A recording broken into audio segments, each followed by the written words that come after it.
Welcome back to For the Love of Humanity. This episode is, as I mentioned last week, about creative visualization. It's about the bleed through.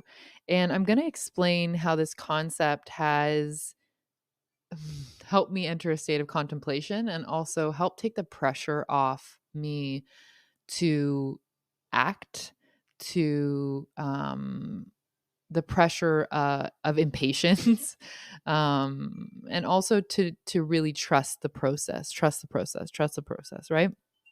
And so I have talked last week about having I say last week, but last episode, about having the awareness at the level of you can see your ego, you can see your triggers, you can see your shadow. Like we've integrated the shadow, we see it, we're aware of it, we've accepted these aspects because once the pressure's off of being perfect, the pressure's off of having it completed, of getting somewhere, we can live with where we are and we can live with what we experience, and we can just take it as intelligence. We can take it as data. The pressure is off. It's data. I can see it, right?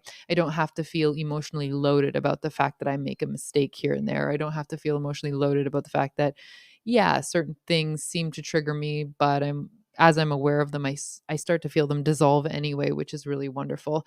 And whether they get dissolved 100 times before they just leave my experience because it's not a thing, or whether it's something that I've experienced for years and contemplate whether I'll actually ever have it dissolved from my experience. Who knows, right? I'm not looking to put limits on myself and saying I'm going to have to live with this forever.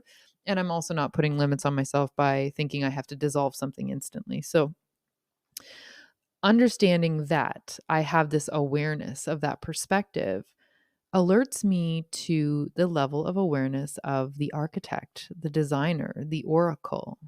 So the pattern recognition from a different vantage point where I have my receiver, as talked about in the last episode, the receiver that receives the intuitive hits and the information is receiving finer and finer information and is able to interpret finer and finer information. So I can interpret and intuit what's coming down the pipeline. Kind of like when you realize birds and squirrels and things build their nests at different levels of trees based on how harsh the winter is going to be. When you realize that that animals can be hooked up to a greater intelligence. They can be hooked up to this intuitive quality that has a premonition type quality, that has a prophetic prophecy, prophetic quality. And understanding that even when we get that type of information, if we are carrying fear around certain things, it might come in like, oh my gosh, I had this dream, I had this prophecy that this was going to happen. Understanding again that things are multifaceted. And if we have an emotional reaction to the prophetic information or the intuition or the intuitive hit we're getting, that it's again information. How we respond to the information is information, right? The medium is the message. The response to the message is information. The medium is information. The way it comes in is it's all information. And the more we loosen up, the more we take deep breaths, the more we can expand, the more we don't contract, the more gets revealed within the message. I talk about this a lot in the Balanced Masculine, this quality of revelation, this quality of like taking a deep breath, grounding in, becoming really present so that we can allow for something to be revealed. We have to create space for revelation. We have to move stuff out of the way. We have to create a clear spot so when the information, the energy drops in, we can discern it from what's already there. We can discern it from the soup that's already there. So we have to create space for revelation. We have to know the quality of revelation, what it tastes like to receive something new. We know what epiphany feels like, right? For me, epiphany feels like a popping of a bubble, like, oh, I finally understood that. I said this in a TikTok. We don't necessarily control when information actually resonates and lands when we get it, so to speak. We could be taught something. We could ruminate over that thing. We could go over it 100 times and then suddenly it clicks. It's not necessarily that we've done something different. It's not that we've, read the thing in a different way. It could be. We could have figured out the formula. I don't want to limit anybody's capacity or possibility here. But there's a moment where the penny drops and we finally know the thing we're trying to know. That's what the revelatory quality feels like to me. It's like, oh, and the more we practice this state, the bigger the download can come in. So you're receiving a whole packet. I've been practicing this for a long time, and I know everybody has the capacity for this. I know it. It's a practiced capacity. And I sit down to meditate, and the drop will come in so big, and it connects to 100 different things, and it's like I have to walk the perimeter of it first, and I have to see how it's so interconnected to every area of my life. It's like I get a node with 12 different nodules connected to it, and each nodule can unpack and open up into another thing. It's almost overwhelming. And when I record my voice notes on it, it's like I have to go slow, and to try and tweeze it out, I'm jumping from place to place. And those of you who've had conversations with me in real life understand likely how sometimes it feels like I'm talking in a spiral, but that's just because it's not linear. It doesn't come in linear for me. It's a huge packet. And when I try to explain it, it's connected. It's all interconnected. Every piece is interconnected, and it's interconnected to a greater experience as well. So like think of a mandala. That's how the download, the information comes in for me, like a mandala. And I'm trying to explain a portion of it without taking away the quality of it being interconnected to something else. So from that perspective, I'm getting these downloads, and I can build from that. I can take pieces of it, and I can, look at those in a more detailed way, or I can understand how it fits the broader picture.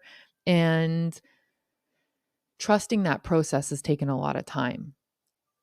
And sometimes I used to get them information trickled in over like days, weeks, months, and my focus would wane, and I'd be like, in regular life, like dishes and laundry and showering and brushing my teeth and like looking after my kids and walking the dog. And I wouldn't have the continuity to remember, oh, shoot, there's a thread that I've been learning over the past 2 weeks. Now I get things in these big packets that feel like they're really like I have to say them. I have to record a voice note, or I feel like I almost lose the robustness of it. And then over the next 2 weeks, it sort of trickles in, the information trickles in, and then synchronistic events happen where something will be played out in front of me. I'm like, oh, that's how that works. And this is now how it feels like I talk to my inner self. Like the connection is very robust. The language is very robust. The teacher learner experience is very, it's almost like for me, it became personified because that was easier for me to carry out a conversation. I like conversational learning. So for me, that's how it comes in. And then so this is how, this is connected to this. Oh, that's why that is that. Okay. Oh, that's the next thing I'm going to learn. That's the thing I should read. That's the thing. And it's just really, really cool. This is now my like favorite thing to experience: synchronicities, signals, signs. I could be talking about something and it shows up. I'm like showing examples to my partner of something, and then like an experience will happen, and you can't make it up. You couldn't contrive this if you wanted to. You couldn't organize life to force that thing to show up in the way it did. It is just, and that's the beauty of it. That's the magic of it. That's what makes it wonderful. That's the wonder of it. And so when this happens, it really does press on this concept, this contemplation of mine of like, have I come to this, or am I creating this? Am I being led to this, or am I deciding this? Where's the agency here? Which came first, the chicken or the egg? When was this seed planted? Do I have agency over this, or is this because I have a predisposition to this? How far back does the influence go? And for obviously things that don't feel good or negative things, we look at this in a different way. But in this instance, I'm talking about wonderful things that I'm wanting to create. And that's what I characterize as like the bleed through. When I start to feel something come through, I know something is on the edge of coming through creatively. I know something is coming through me. Usually I paint some of these things out. That helps me process, specifically when I was alchemizing and processing pain and trauma and like density. it was so helpful to paint it out. And when I was aspiring and how I wanted the energy to feel and move, I painted that out too. And my intuition speaks to me in colors. It sends me like visuals of colors and visuals of almost like a kaleidoscopic visual. Like one time I could feel this new level, and I could feel that it wasn't just for one specific area of my life, that it was going to affect all levels. And actually they always do. Like you modify one area of your life, there is a refractory ripple effect in all areas of your life. And I was sitting in meditation and I'm like, what does this look like? Show me. And this kaleidoscope of colors came in, and I could pick the colors, and the colors were my favorite colors for that while. And it was funny because then the clothes that I was like buying, or like the things that I was drawn to, or the color paints I was painting with, fit that theme. And I just understood that was the theme.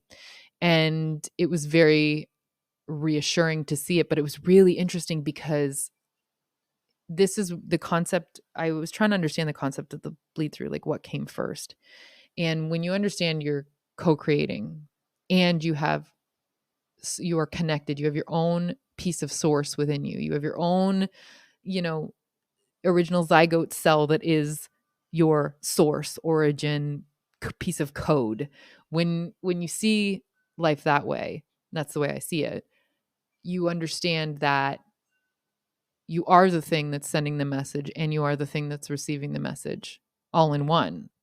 And for the purpose of enjoying life, and because time, space, and the way things unfold, you get to see the process unfolding. But really, you are that in the end. You are that in the beginning, and time is not necessarily linear. It is for our experience of it here. But beyond the bounds of this experience, it's not. And so that felt really interesting. So I'm like, well, what's this bleed through? And it helped me in my journey, because up until that point, I was slightly more type A in like, I've got to figure this out. I've got to find this. I've got to figure this out. I've got to excavate my soul. I've got to. And it felt like work. And I explained it in another episode where it felt like I was clawing my way either out of a cave to a piece of gold in the back of a cave, clawing my way up a mountain. Like it just felt like I had to do such laborious activity to get there. And this bleed through, download, visualization metaphor was this concept of this mandala level of experience coming towards me, that was like a whole download, a whole packet of information. But it was also in that moment telling me it's already all around me. Like it's coming for me. It's my ability to let it in. It's already happening. The transformation is already taking place. The alchemy is already taking place. It's my ability to open up and receive. And like the theme of my life at that time was very much learn how to receive, learn how to receive, learn how to receive, loosen up, receive, receive. And it was coming from everywhere. It was like I'd see it in a clip on a YouTube thing. I'd see it in a book. Somebody would be talking about it. I'd like all of these were affirmative pieces that you could not contrive. And it's like when you drive a certain car, you get a new car, new, used, whatever, you get a car and you notice that car everywhere. It was sort of like that. And in the sea of a million things, what are the odds you're going to have these things come to you? I very much trust in synchronicity. And again, because of the experience that I've had feeling my connection to source, the deep knowing, I don't question it. I don't question it because I know what it feels like, and I know how it feels, and I know how truth feels in my body. And I know that everybody has the ability to have this experience. And so it's very interesting to know that the quality of that changes over time as well. You know, you might look back at something and say, why did I feel so strong on that thing? Why did I have such a strong hit on that thing? Because now I've discarded it and I have no need for it. Or, you know, the way I've thought about this person has changed and I don't even think about them that way anymore, or whatever, right? We do change. We absolutely do change. And that thing was right for that moment. And it's always a process. It's always coming through. So the bleed through for me is like the Play-Doh coming through the Play-Doh press, you know, and you're really the press, but you're also the Play-Doh. So you're having this experience of this thing being pressed through you. And that's again how I also see transformation happening, but it's sort of an inverted experience of that. That's how I also understand like pressing through and clearing, you know, clearing energetically, metabolizing energetically. It's, you know, it's the way we eat, how actual food metabolizes through our systems. So this bleed through led me to understand that what I want wants me, what I desire desires me, like this whole idea in terms of, you know, law of attraction or natural laws, like it's coming for me, like attracts like, my world is happening. It's like it's, you know, we're moving through time as well. Like we're moving through time and space. That's happening. We're not pausing it. No matter who, you know, we could stretch time, you know, we could do different things with time, but at this point, I've not experienced a total pause of time. Again, I'm not limiting anybody's perspective, experience, or potential. I will I will not do that to people. I will not try and override your intuition. If you feel like you've had an experience like that, wonderful, beautiful. But what I've experienced is this bleed through. So I get hints. I get it. It's like on the airwaves. It's very fine and etheric. It's not like something showed up in my experience and it's undeniable. I trust in the experience that like it feels like it's undeniable that something is coming and it's undeniable that I can taste the flavor. It's like when you smell barbecue from three houses down. Like nobody's going to tell you barbecue's not happening in the vicinity because you can smell it. And I mean, yes, I guess there are experiences where people can smell things that aren't necessarily there. But again, I would say that's a message. I would say that's not a delusion. That's something for you. Obviously, you're having that experience. You've been alerted to that experience. There's something there for you to take from it. So this is where understanding this bleed through, seeing this happening, is another vantage point. It's another layer of us developing our intuition and our extended senses.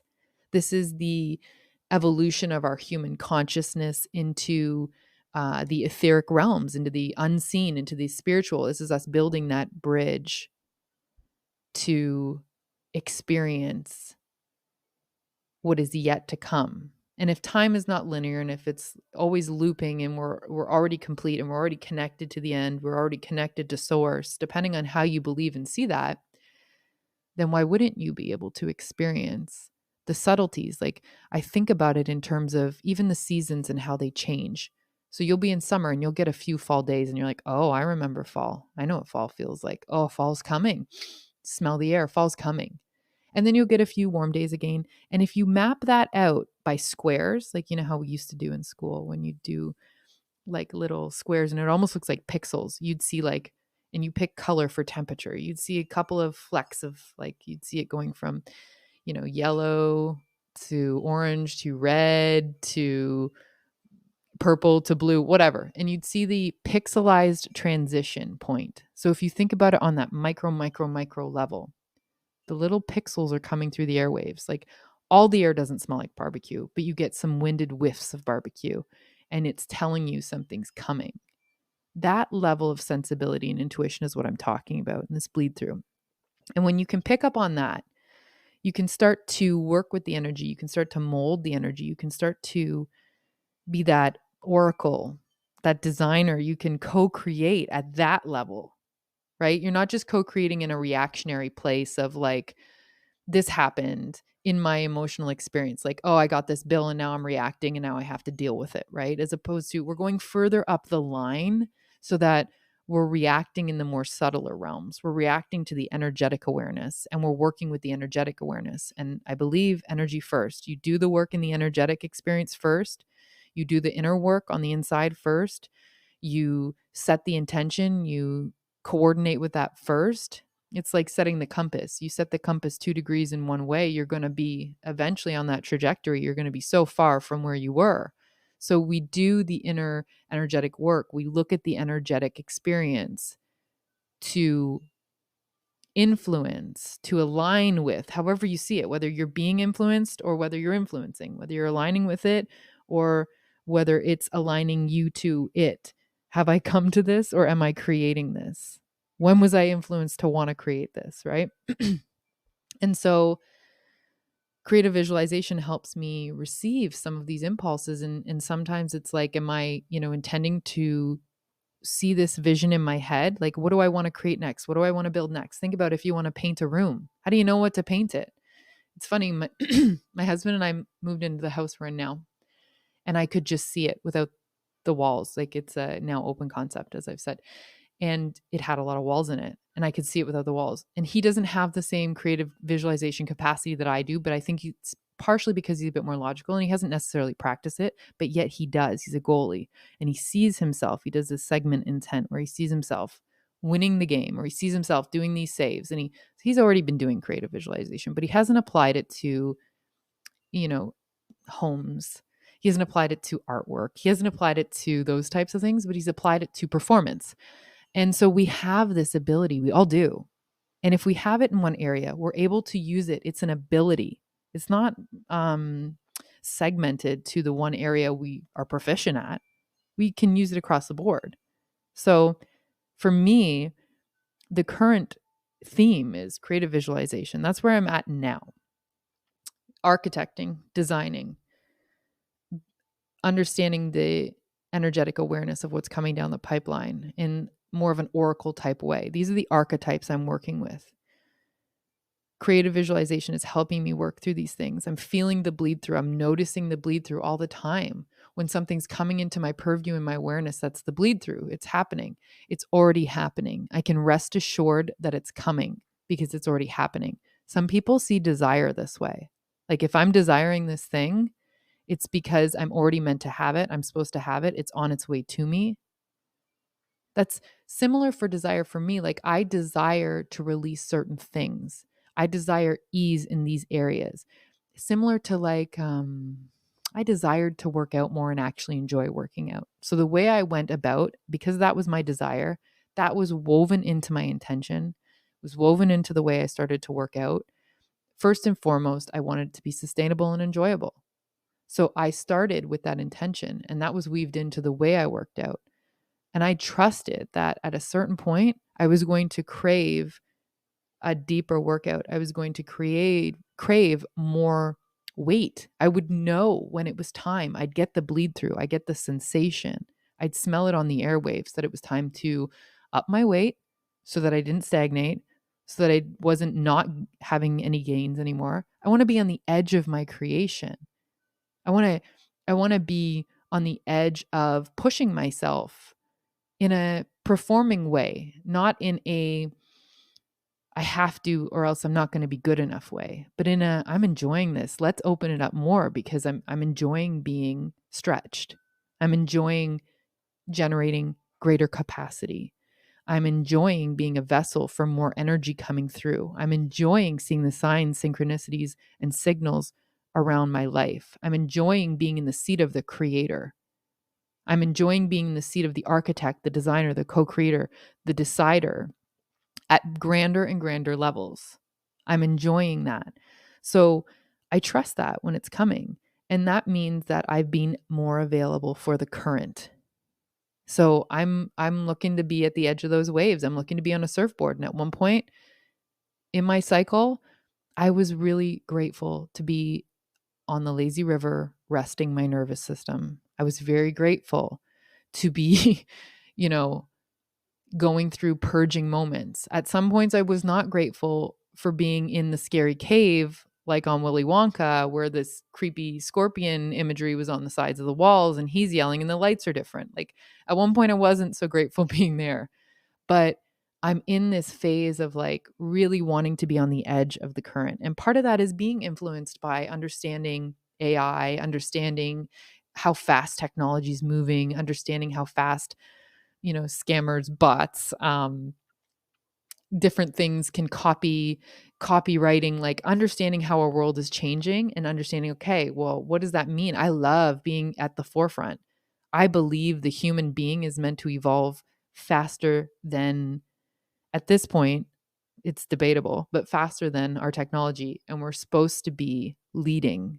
It's our minds that are creating these devices. So it's our minds that should be able to evolve with it, if not ahead of it. And not everybody holds that perspective at this point, and I totally understand.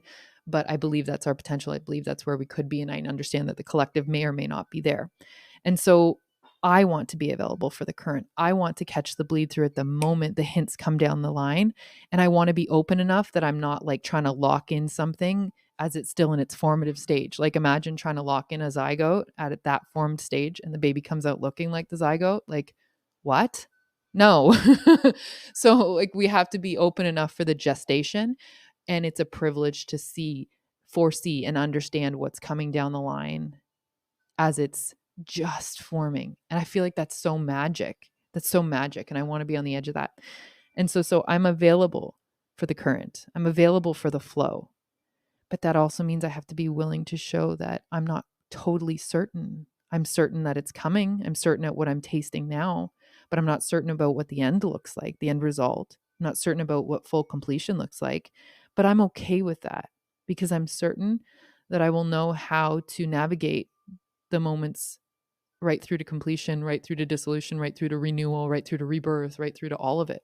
I've done enough cycles of alchemical transformation that I understand how to stay with a process. So what this means though is like when I show up here on this podcast, for instance, I'm willing to show the cracks. I'm willing to show the process. And I wasn't before. I thought I had to have it perfect before I showed up.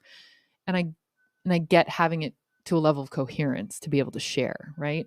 But there was a part of me that didn't want to show up and show the process because it felt like I couldn't have a leg of credibility or I couldn't feel expert level. And it took some work to look at that and be like, okay, but what matters more? And what does that mean that that's what you want? And like, what does it mean to sort of hide the process and why? And you're allowed and you're entitled. And then also, but what's the benefit of showing the process? And so I have had to become willing to show the process, willing to be vulnerable and authentic. And that's part of why like I don't like coming on here and editing. It's non-scripted. And this is part of why I sort of love that. You show your cracks and people know like that's not AI. Obviously, AI probably wouldn't leave that in there. That's not heavily edited because most people would take that out.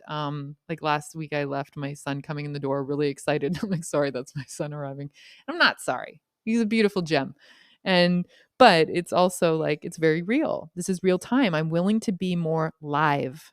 I'm willing to be more in real time. That's where I want to be. I want to be sharing channel messages. Like I want to be sharing with you the fact that I channel messages and get huge downloads and they're pivotal. And some people want to be getting them just as they come off the press. And some people want to be shown how to press their own or bring their own into fruition. Absolutely.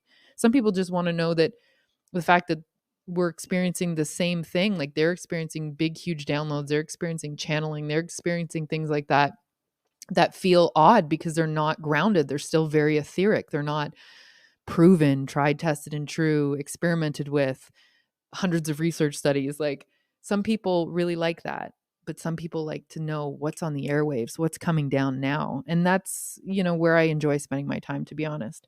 And so I'm willing to create from that.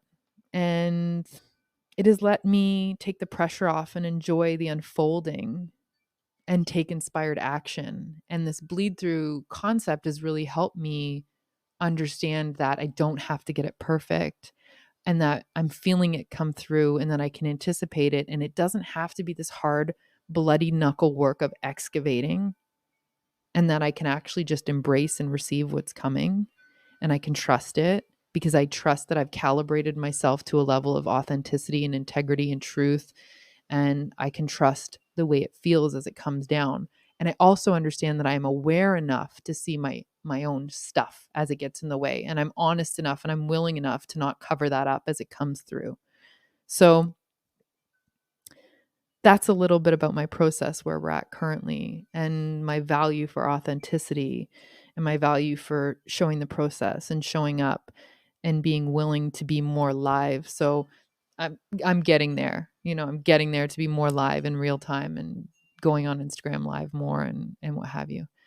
But that is my discussion on the bleed through so far. There'll be, I'm sure, many because I love this concept. I love how much it's enriched my experience and my ability to receive and let go and allow life to unfold and know that it's all divine. It's all good, baby.